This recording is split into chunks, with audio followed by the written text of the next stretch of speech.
po tayo. Yabang! Ang yabang! Ang yabang! Pipicture natin yung mga anak po natin. Po, Ina. at magugwapuhang mga batang MRS. Na po, okay, ito ang gagawin natin. Makinig kayo kay teacher. Hi!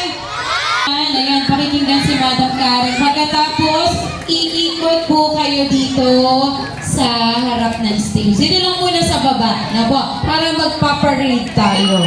Na po, so kapag nagpaparade, kapag nakarating na kayo doon sa harapan, pupunta na tayo sa stage. Ang isa-isa lang magpapakilala. Nakaready ba kayo sa inyong magpapakilala? Ayan, ayan, pwede. Na po. Okay, ikot tayo, anak. Sige. O, ikot. Wait, yung mga flags niyo. Yung mga flags niyo. Ganon. Sa isang magpapakilala.